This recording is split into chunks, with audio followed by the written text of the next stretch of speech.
One of the main topics, both in the conversation with the President but also at the leaders' meeting in London, will be burden sharing, defense spending, and allies are now stepping up, investing more, and they will, by the end of next year, have added more than 100 billion extra for defense spending across Europe and Canada. Well, I think NATO. We also discussed the importance of standing together in the fight against international terrorism.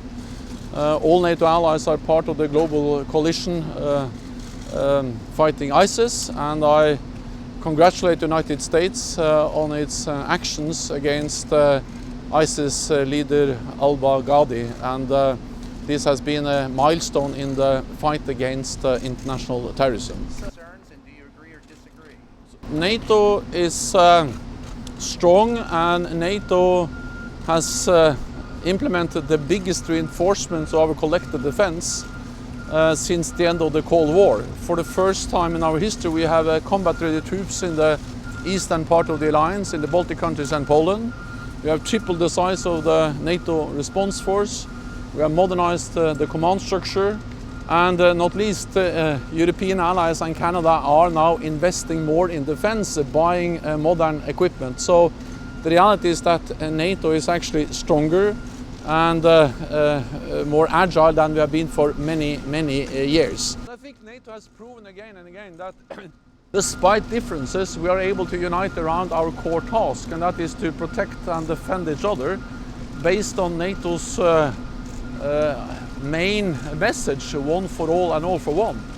And I'm absolutely certain that we will be able to prove that also now. Any attempt to distance Europe from North America will weaken the transatlantic bond, but also divide Europe, so we have to stand together. That's the way to keep all our nations and people safe. We have had that for many years. What role does President Trump play in those now?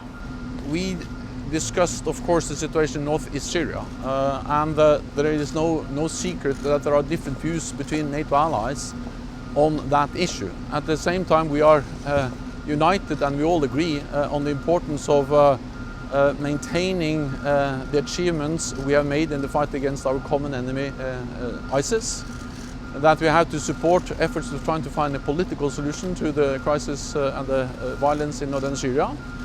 And we also all have to recognize that Turkey is the ally which has suffered the most terrorist attacks and hosts 3.6 million refugees from Syria.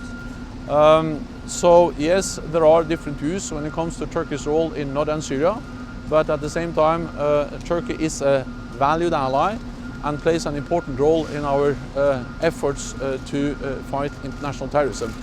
It's something new that we have different views in NATO. When it comes to the S-400, that is an issue which is of course creating discussions within the alliance, and the United States has clearly stated that they think that this is totally or incompatible with having F-35s.